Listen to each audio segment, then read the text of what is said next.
వినపొస్తుంది. ఎన్టీఆర్ గారిని తొక్కేయడానికి వాంటెడ్‌గానే కొంతమంది ఇలా చేస్తున్నారన్న మాట వినపొస్తుంది. దానికి క్లారిటీ ఏమిస్తారు? ఎన్టీఆర్ని తొక్కేయటం బ్రహ్మ వల్ల కాదు. అర్థమైందమ్మా. ఎన్టీఆర్ని ప్రజలు బ్రహ్మరథం పట్టేశారు. ప్రజలు అతన్ని స్టార్ ఒక్కటి ఇండస్ట్రీలో ఎన్టీఆర్, అల్లు అర్జున్ వీళ్ళిద్దరూ రేపు future hope of the industry. ఫ్యూచర్కి ఇంకో 30 ఏళ్ళు ముందుకు తీసుకెళ్ళగలిగిన ఇండస్ట్రీ, 30 ఏళ్ళు తీసుకెళ్ళగలిగిన రెండు కళ్ళు ఇండస్ట్రీకి. ఒకప్పుడు రామారావు నాగేశ్వరరావు, ఆ తర్వాత కృష్ణ శోభన్ బాబు, ఆ తర్వాత బాలకృష్ణ చిరంజీవి, ఆ తర్వాత మహేష్ బాబు, పవన్ కళ్యాణ్.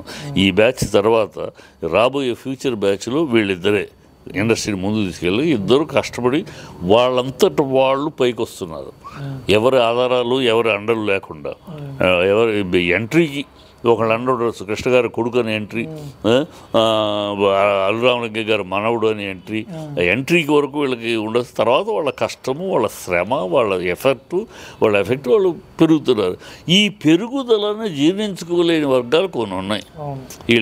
వీళ్ళిద్దరు పెరుగుదలని మన దాటుకుని వెళ్తున్నారు అని ఏడుపులు. 69 ఏళ్ల తర్వాత నేషనల్ అవార్డు సంపాదించిన అల్లు అర్జును, ఆస్కార్ అవార్డు దాకా వెళ్ళారు జూనియర్ ఎన్టీఆర్.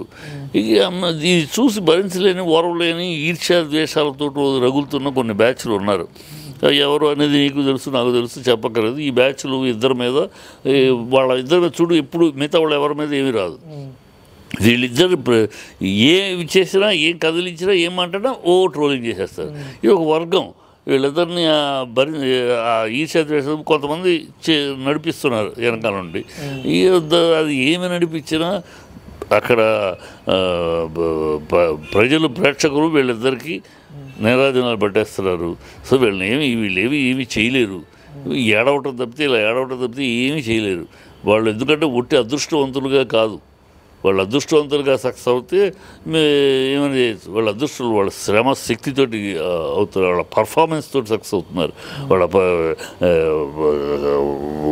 ఊరికే కూడా ప్రతి ఏ సినిమా చేస్తున్నా వాళ్ళ సినిమాలు చూడండి, ఏ సినిమా చేస్తారు వాళ్ళ దాంతో కష్టపడాలి. మిగతా వాళ్ళతో పోటీకి అక్కడ పడాలి. వాళ్ళు ప్రతి పాత్ర ఏ సినిమా చేస్తున్నా ఇంటెన్సిటీ, ఆ ఎఫర్ట్ కనపడతా ఉంటుంది సినిమాలో. వాళ్ళ కష్టం. సినిమా సక్సెస్ ఫెయిల్యూర్ ఎవరి చేతుల్లో లేదు, కానీ సినిమాలోకి ఆ పాత్రకి వాళ్ళు చేయాల్సిన న్యాయం చేస్తున్నారు. ఏ సినిమా చేసినా ఇద్దరు కష్టపడుతున్నారు. అది కష్టపడి భగవంతుడు ఖచ్చితంగా కష్టపడి ఆషామాషిగా కూడా సరదాగా జాలిగా డబ్బులు వస్తానేమని అని కాకుండా బాధ్యతతో చేసేవాడు భగవంతుడు ఆశీర్దిస్తాడు. అందుకని ఆశీర్దిస్తాడు. ప్రేక్షకులు వాళ్ళని అగ్రస్థానాన్ని తీసుకెళ్తున్నారు. అది వీళ్ళు ఏమి ఏడ్చినా ఏడుపు కొట్టు మొహాలతో ఏడుపు కొట్టు చేయాల్సింది తప్పితే వాళ్ళని ఆపలేరు. వాళ్ళ ప్రపంచనాన్ని ఎవరు నిలపలేరు.